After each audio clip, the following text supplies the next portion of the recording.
come. Very vulnerable moment to feel something.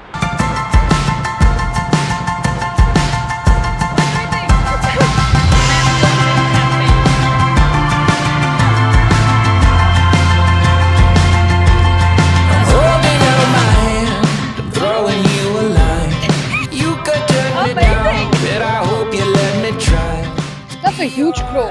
Never mind. It's not a crow. Never mind. I don't like the way it's circling us. I love your hoops. Where did you get it? West side. All the aunties were like, "Nee, mujhe wo flower wala top chahiye." I wouldn't let you down. I'm gonna go Ooh la la. Imported from. Mehsana. I thought of getting you sparkling water, okay? Just for the show. But then I was like, normal pani chalega bro. Proper filmographer, guys. Cutting down on production costs. Or we should start yapping. Welcome to the Institute of Yapological Sciences. I'm Kshitija and this is your host. The host has been very kind enough to provide us with amazing cookies, great pizza by the way, and water. Quite essential. Quite essential. Do you have any rapid fire questions? I just want to talk about anything and everything that we feel like talking about. But one thing that I do really want to talk about Yes. is our friendship and how it started. Oh, I'll tell you. I love talking about this. I love talking about this. Yeah. Okay. So this was easily 5 years back. I was at the stationery shop and I see this girl taking out a printout for her history project. Yep. And I know she's in the 12th and Yeah. I know she's also taking humanities. It was pandemic. My pronouns were tanha lonely. I was very sad. And I really liked her denims, right? And I was just looking for an excuse to talk to her because I don't want to come off as like weird. And randomly, while I'm leaving the stationery shop, I'm like, nah, never mind, we won't talk. We make eye contact and we're just like, I see that! And I think within a couple of months, we end up going to Jaisalmer for one of the best treks ever. Video on her channel, guys. Amazing. I love her. Jaisalmer did turn out like one of the best, amazing trips that I've ever taken in my life. And very affordable. Shout out to Invincible NGO. 100%. 4-day trek, less than 4K. And the dance I can never forget. So for context, they'd organized like this really nice like folk dance. Yeah. And there was this one lady, I don't know what she was on, but when I say Thumka on steroids, she personified Thumka on steroids. And I don't know what they put in the dal bati that night. We were both LOing. Somebody from the tour management had to send a kid to tell us, ask them to stop laughing for God's sake. Could you just ask them? I think after the trip, we couldn't hang out as much because I got shipped off. I mean, I voluntarily shipped myself off to college. Tell me, how was college? Oh, it was amazing. I do need comfort food if I'm going to talk about Ashoka. Thank you. For you, darling. That's very sweet. Thank you. I think Ashoka was. I think I found some of the best friends that I've ever found over there. You found a life partner, bro. Oh yeah, that's a big thing. My life partner are my inner demons and I. Just for reference. And my constant existential crisis, by the way, that's my life partner. Nah, just kidding. But what's the one thing that you're like really worried about when you mentioned existential crisis? I think living in a very slow, sleepy city like Ahmedabad, you kind of forget how quickly everything else is moving, especially when you compare yourself to your friends living in Gurgaon, Delhi, Bombay, where like they're switching jobs like every 6 months, every 12 months. And I think that's just what I'm scared about, is that I'm going to keep living in that stagnation without realizing that everything around me has changed, but I'm still there because I was too comfortable. Yeah, I think my escape is always just thinking back about Ashoka because it was such a bubble. It's like I could do so much without feeling the pressure of I don't have like the vehicle to take me there. I don't have people who want to maybe play a sport with me or sing with me or dance with me. Who would think what about? Because I think everybody's doing their own thing and nobody gives a shit. And like everyone is below the age of 21, 22. So you can wear whatever you want. Just, you can go and sleep in the middle of the lawns at like 11 a.m. on a Wednesday morning. And people know you're going through something and they will respect it. But I think that's just college in general. I think everybody's figuring out a stage where so like no one's judging anybody. But again, moving back home for work didn't make things any better. because I was fully expecting myself to move to a different city, figure things out on my own, adult in the best way possible. But then I got shipped back home to Ahmedabad. Tell me, why did you decide that? It's because placements were not that great for my profile and the type of work that I wanted. They were great for other people, just not for me. And I realized that I had a great opportunity in hand, and I would be very stupid to let it go. And it was comfortable. Like, it wasn't stagnant, it was comfortable. My nutritional deficiencies needed me to move back home, and also it had been a very long time since I spent some time with my parents. So I just found it to be like the best case scenario. I had a job that allowed me to stay at home. It just felt like the safest option. And I know I sound like a sissy, but I'm just like, oh yeah, I went with the most comfortable option I had. But I think I'm grateful that I have the chance to not worry about like basic stuff like where I'm getting my food from, electricity, paying rent, and I can actually focus on other things that I might have lost track of. I feel a little contrary to that, because you went for college 3 years ago, and I chose to stay back home, okay, and do an online distance learning wala program. And I'm not saying that I regret it at any point, but I do feel like that I've stayed way too long in a place that is too comfortable. I remember am you telling pushing me about this. myself out there every once in a while, but that consistency, that every day you wake up and you're like, oh, I need to figure out what do I want to do today. There's nothing I have to worry about, Yeah. electricity, this, that. I want to worry about that. I want That's to be true. thoda That's sa true. responsible about what am I doing, why am I doing, where do I want my life, because I feel at some point you need to like step out to find yourself and to explore a little bit about who you do. are. But I'm just wondering that you chose a 9 to 5. I did, technically, right? I did, yeah. And there's so much hype about like finding your passion and doing something that you love. And I very vividly remember you telling me this, and I think it stuck with me. Work is work. Work is one. It pays the bills at the end of the day, and you call it a day, We call it a day. right? That's a very different perspective from what I have been listening really low and through. Or maybe beauty algorithm is just telling me. Probably. Find your passion, do something that you love. I get what they're saying. I really do. It's very tempting to just be like, oh yeah, I'm going to be selling dog care kits for the rest of my life because that's what I like. But it is work at the end of the day. Like, the only people who can afford to not work even when it comes to their passions are people with unlimited money. Or just a Generational wealth. Yeah, generational wealth. And I feel like work is work, but thankfully it's so much more than that for me.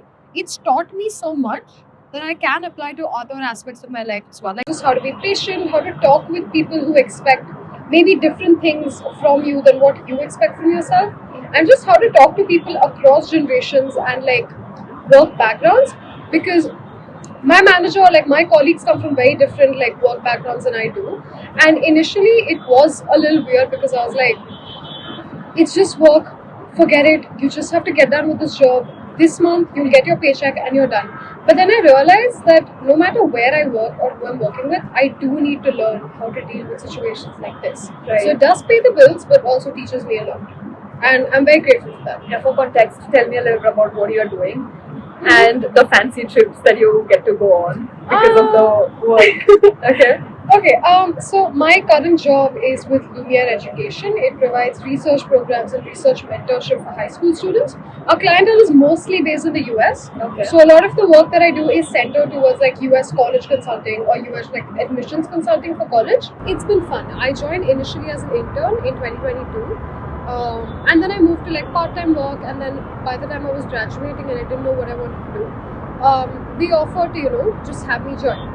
And I was like, why not? It makes sense. They're people I like working with.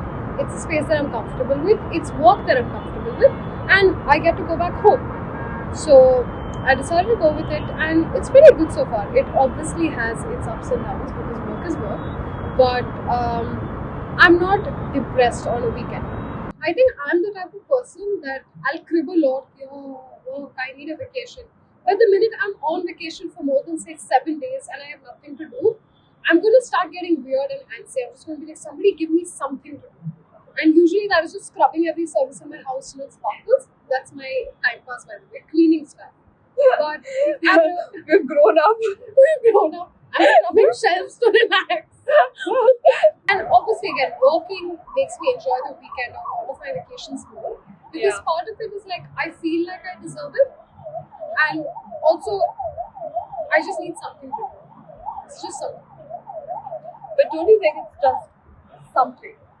Shouldn't it have like meaning and purpose? Because a lot of times I feel I put a lot of pressure on my own self. Yeah. What am I doing? Is it making sense? Should I be doing this? Like, what is this on a random rooftop Tuesday evening, talking and yapping about things? Like, Does it have meaning?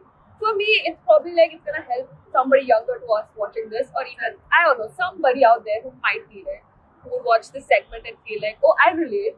Maybe it's not just me who's going through this. Yeah. For me, that is what keeps me going right now. And then there's a selfish reason, as I said, okay, I want to be Of making course. new friends and I want to be learning new things. In terms of like my work, it is centered towards high schoolers. So I'm pretty grateful for all the opportunities that I got when I was in high school. Like, you know, just people telling me about Ashoka, giving me internships, letting me do projects. Yeah. And I feel like even if I can contribute to like 2% of some high school kids' extracurricular or like research journey, or just help them get into a college that they like, it's more than enough for me. I don't mind it. I have no idea what I'm going to do after this job.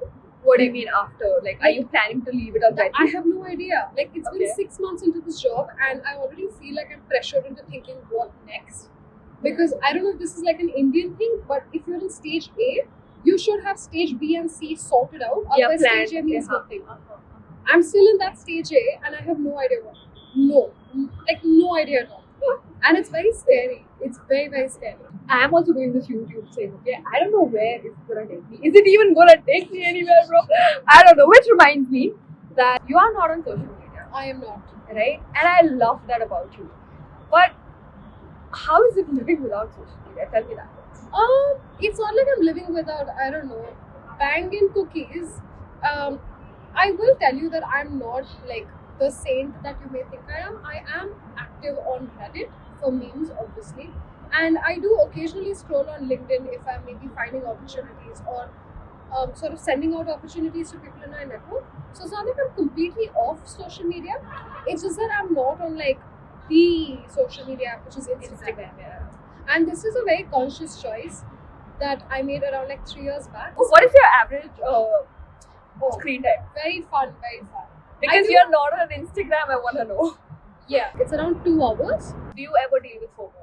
I Because do. you're not on Instagram. I feel like it's a different kind of FOMO. It's a little more stinging because you know the context behind why they went for the experience when you hear them talk. Like on a photo, you just said, oh, they went to, I don't know, Bali. Sounds cool, great, kuch hoga. But when you hear them talk and just be like, oh yeah, you know, my boyfriend decided to surprise me on a trip to Bali. Like when you hear them talk about it, it stings a little more than if you just seen a I feel picture. the opposite about it. Mhm. Because when I visually see something, it's far more appealing than you just telling me. Hmm. When you tell Bali, I've never seen Bali. I don't know what that is like. But when I see Bali ke pretty beaches and I see the water that's so blue that I've never seen in my life, I just go like, whoa, that is crazy, God. And I feel like when I was on social media, I started viewing my life as, or like, again, I know this sounds very grandiose, and this happened a few times. I started viewing my experiences through what other people might see it as. Like if I was on a beach, I was like, oh, I need to take a picture that's going to make people feel jealous about the fact that I'm on the beach. Which was Right. really screwed up because I feel subconsciously we are always thinking that when we are on social media. Now that I think about it, I also feel like, oh, I want to get a pretty picture. Why? Not for myself. Exactly. Just so that I can maybe like put up a story and somebody else can think something about it. And I think one thing that I really like about the way you shoot things and like trips especially is that you obviously care about how it looks, like just the frame and stuff. But you don't want to make it look like perfectly frozen in time, aesthetically pleasing, Instagramified.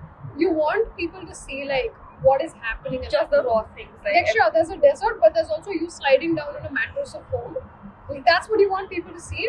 I will insert that clip right now Yes, here. please. Again, Jaisalmer vlog, amazing. Amazing, I love that place. Yeah, like that is why I think I respect your content a lot more. With Instagram, I have met you once. once and I still see your story and I still feel like, oh wow, that's so cool. I wish my life looked like that. Look like that. It's not even felt like that. I wish it looked like that. And that is such a brain fuck thing to say. You know, you look at all these relationship reels and I'm like, damn, I wish we looked like that visually. And then I'm just like, that is wrong. We are so numb to feelings, I feel. Like, are we even feeling? Bro, for example, we have a massive fight, okay? The next minute I go home and I'm scrolling reels and I completely forget about the fight that we have. And I wouldn't want to be that way. I want to feel things as deeply as possible. The good, the bad, all of it. Yeah. I've seen myself do this like during weekdays where I'm just like, oh, too much work, I'm overstimulated. Let us mindlessly scroll through my collection of like 11 comfort memes. You laugh at the same like frog pictures like thrice. And then you're just staring at your screen and you're just like, what am I doing? I need to go back and process what just happened during that meeting. But I'm choosing to spend that time on Reddit scrolling through memes. Oh, another thing that I'm also scared about is that I'm just 21 right now and I remember so much like in detail, like, oh, school mein ye desk pe ye hota tha. You know, I used to be friends with this person. But I'm just scared that when I get to maybe like my parents' age, like 40, 50, all these things are going to clump into like nothingness until somebody reminds me that happened. Like maybe 20 years down the line, I'm just like, oh right, when I went to Thailand, I saw a dog with a tiara that I laughed at for like 5 minutes. Like I'm gonna forget that stuff until like something or somebody reminds me. Which is why I'm obsessively like taking pictures and I'm just like, oh, my amnesiac brain should not forget this in like 25 years. But that's still a nicer way. You're taking the pictures for yourself. So it does not have to be like aesthetically perfect and Instagrammable all the time. Right? You can just take something and bhale acha nahi aaya hai, bro. As long as you've associated like what happened with that. Right? It's okay. I feel that is why Jaisalmer vlog is also like amazing. It is. Because it's just everything that happened. There is I just did that to capture all that was happening. चुटकू सा camera था ये dune आनी चाहिए और मैं आनी चाहिए. It's been 4 years now. How do you feel about it, bro? Because I don't feel like a grown up, but I have grown up, and I have to like be a grown up. Tell me, what are you looking towards in your 20s? Let's put it that way. In my 20s. In your 20s. I'm in my early 20s. Early 20s we are in.